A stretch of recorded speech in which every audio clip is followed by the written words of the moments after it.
അങ്ങനെ കർമ്മം കൊണ്ടും ധർമ്മം കൊണ്ടും പ്രവാസി ഇന്ത്യക്കാരുടെ ഇടയിൽ ഒന്നാമനായി മാറി ഈ നാടിന്റെയും സ്വന്തം നാടിന്റെയും അഭിവൃദ്ധിക്ക് വേണ്ടി കഠിനാധ്വാനം ചെയ്യുന്ന എന്റെ പ്രിയ സുഹൃത്ത് ശ്രീമാൻ കുഞ്ഞുണ്ണിയെ ആദരിക്കാനുള്ള ഈ ചടങ്ങിൽ അതിഥിയായി എത്താൻ കഴിഞ്ഞതിൽ എനിക്ക് അതിയായ സന്തോഷം.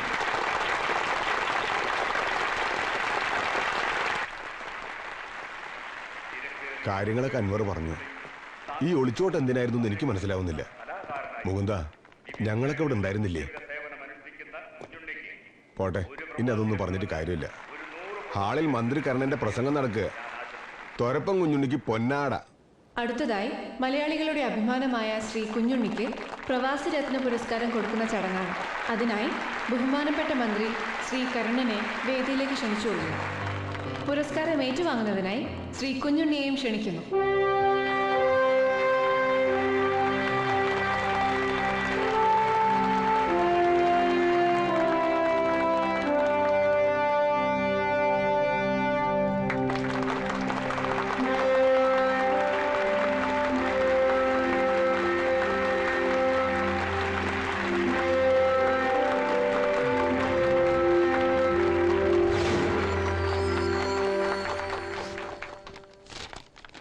പ്രിയമുള്ള പ്രവാസി സുഹൃത്തുക്കളെ, ഈ ഊഷരമായ മരുഭൂമിയാണ് എന്നിലെ ബിസിനസ്സുകാരനെ വളർത്തിയത്, എന്നിലെ സാമൂഹ്യ പ്രവർത്തകനെ പ്രോത്സാഹിപ്പിച്ചത്. നിങ്ങളുടെ ഈ പ്രോത്സാഹനം എൻ്റെ കരളിനെ കുളിരണിയിക്കുന്നു. നന്ദി, 1000 നന്ദി. മലയാളിയുടെ മുഖം കാണുമ്പോൾ എനിക്ക് കവിത വരുന്നു. മലയാള മക്കളിൻ വാത്സല്യം നുകരുമ്പോൾ മറക്കുന്നു ഞാൻ ഒട്ടകത്തിൻ ചവിട്ടും കള്ളിമുള്ളിനാലേറ്റ കീറലിൽ നീറ്റലും. പിന്നെ ഒരു പ്രത്യേക കാര്യം ഓർമ്മിപ്പിക്കാനുണ്ട്. എൻ്റെ ഏറ്റവും പുതിയ മ്യൂസിക് ആൽബം ഈ ഓഡിറ്റോറിയത്തിൻ്റെ പുറകിലുള്ള കൗണ്ടറിൽ വിൽപ്പനയ്ക്ക് വെച്ചിട്ടുണ്ട്. ഇവിടെ കൂടിയിരിക്കുന്ന എല്ലാ സംഗീത പ്രേമികളും അതിൻ്റെ ഓരോ കോപ്പി വാങ്ങി ഈ പാവപ്പെട്ട കലാകാരനെ അനുഗ്രഹിക്കണമെന്ന് വിനീതമായി അഭ്യർത്ഥിക്കുന്നു. എൻ്റെ പുതിയ ആൽബത്തിൻ്റെ പേര് പ്രണയ കല്ലോലിനി. നന്ദി, നമസ്കാരം.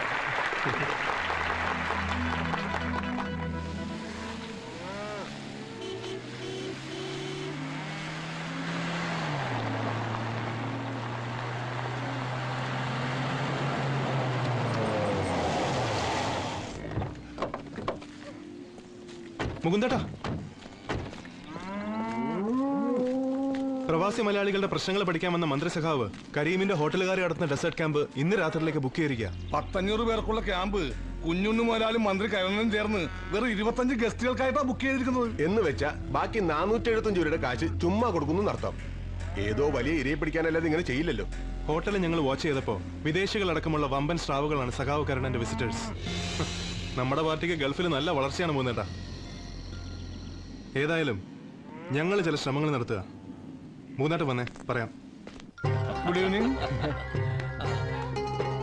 പിന്നെ വിളിക്കേ please. Thank you. Madam, Thank you so much. Please.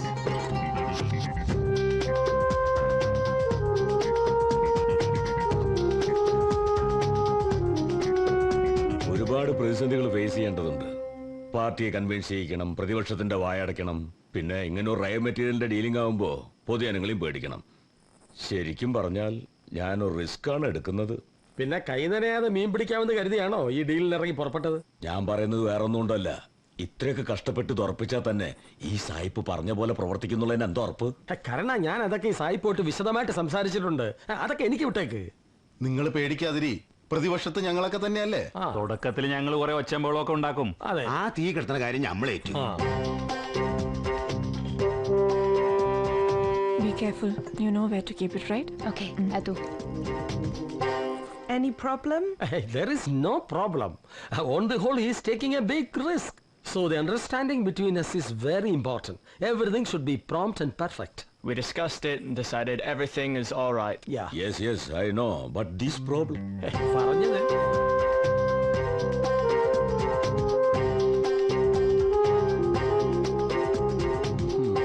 പറഞ്ഞത് തന്നെ പറഞ്ഞുകൊണ്ടിരുന്നിട്ട് കാര്യമില്ല. സായിപ്പ് കൊണ്ടുവന്ന കാശ് വാങ്ങി വെച്ചിട്ട് കൈ കൊടുക്കാറണ. ഡീൽ സൈൻ ചെയ്യാൻ സായിപ്പിനെ കേരളത്തിൽ കൊണ്ടുവരേണ്ട ഡേറ്റ് നാട്ടിൽ ചെന്നിട്ട് എന്നെ അറിയിച്ചാൽ മതി. Please give it madam. Okay. Here you go. Thank you. Here. Thank you, madam. Everything success.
Siddhartha,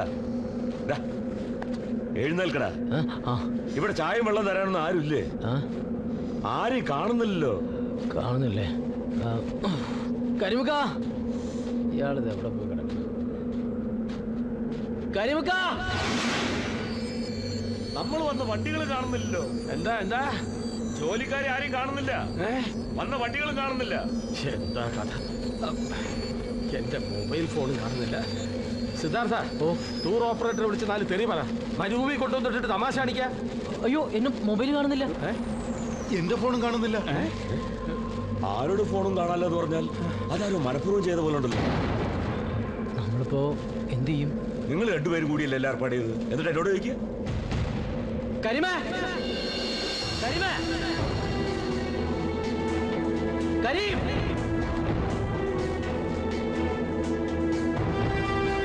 കരീമേ, Kareem, Kareem.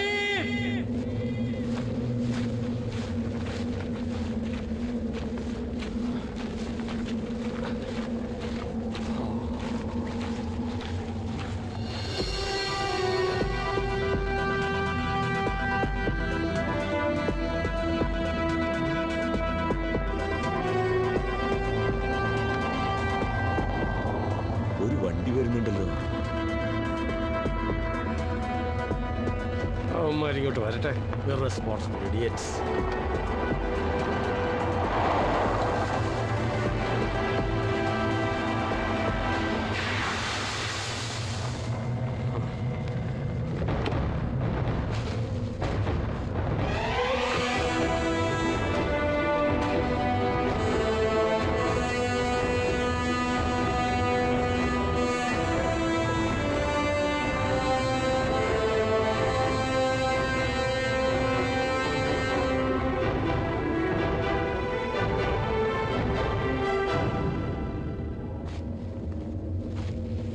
Mobile ഇല്ലാത്തത് കൊണ്ട് ആരെയും കോണ്ടാക്ട് ചെയ്യാൻ പറ്റിയില്ല അല്ലേ? മുകുന്ദ, നീ എന്റെ പേര് മറന്നില്ല അല്ലേ? സന്തോഷം. മുകുന്ദനെ പറ്റി ഒരു വിവരമില്ലായിരുന്നല്ലോ. അന്വേഷിച്ചപ്പോ ഇറാഖിലോ മറ്റോ? ഏയ് ഇല്ല. സഖാവ് കരുണൻ എനിക്ക് വേണ്ടി കണ്ടുപിടിച്ച സ്ഥലം വിട്ടിട്ട് ഞാൻ എവിടെ പോവാൻ? വാ, നമുക്ക് ആ തണലിൽ പോയിരുന്ന് സംസാരിക്കാം. എത്ര കാലമായി കണ്ടിട്ട്.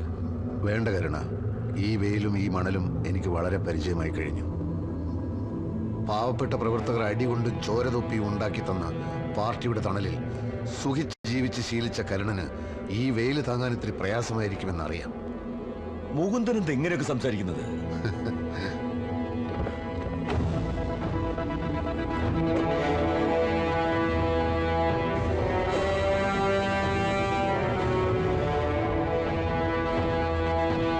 ഈ ചെമ്മണ്ണൂർക്കാരെ ഓർമ്മയില്ലേ? ഇത് കരീം ഞങ്ങളെ കുറച്ച് സഹായിച്ചു. കൂടുതൽ സംസാരിക്കാനൊന്നുമില്ല മുകുന്ദേട്ടാ, അടിച്ച് കൊല്ലുക വേണ്ട ഈ വഞ്ചകനെ. ജീവിതകാലം മുഴുവൻ പാർട്ടി പാർട്ടി എന്ന് പറഞ്ഞു നടന്ന സൊസൈറ്റി ഗോപാലൻ എന്ന പാവം മനുഷ്യനെ, എന്റെ അച്ഛനെ എങ്ങനെ ചതിക്കാൻ തോന്നി കരുണ നിനക്ക്? നിനക്കിപ്പ കിട്ടിയ ഈ കൂട്ടുകാരുണ്ടല്ലോ, അവരോടൊപ്പം ചേർന്ന് നീ നിന്നെ വളർത്തിയ പാർട്ടിയെയും കേരളത്തിലെ ജനങ്ങളെയും ചതിക്കുകയാണ്. അത് ക്ഷമിക്കാൻ എനിക്ക് പറ്റില്ല. അച്ഛനോടും എന്നോടും ചെയ്തത് എനിക്ക് മറക്കാൻ പറ്റും. ചതിക്കപ്പെടുക എന്നുള്ളത് ഇപ്പൊ എനിക്കൊരു ശീലമായിരിക്കുന്നു. ഞാൻ എച്ചിൽ പാത്രം കഴുകിയുണ്ടാക്കിയ പണം നിന്റെ അനന്തരവൻ തട്ടിയെടുത്തു. അയ്യോ മുകുന്ദൻ എന്തായി പറയുന്നത്? ഞാൻ മിണ്ടരുത്.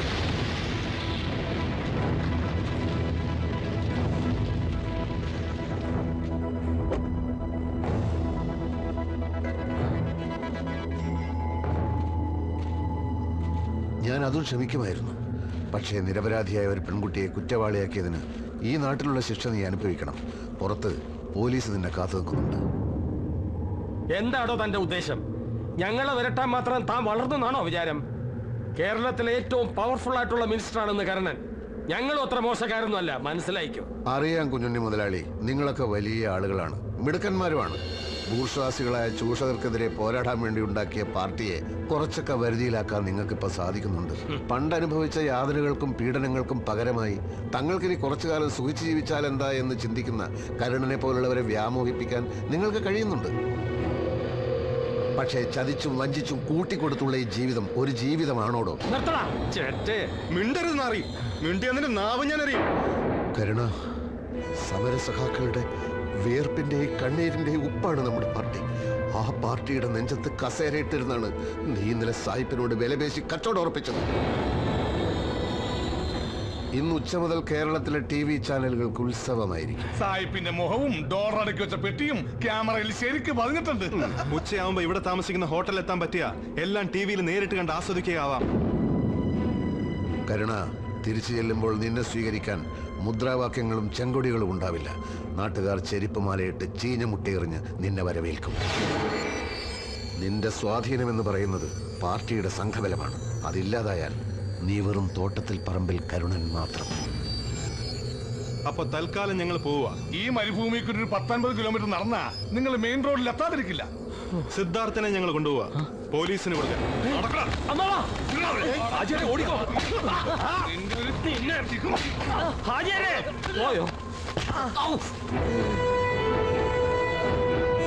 അപ്പൊ കാണാൻ സഖാവേ. ലാൽ സലാം.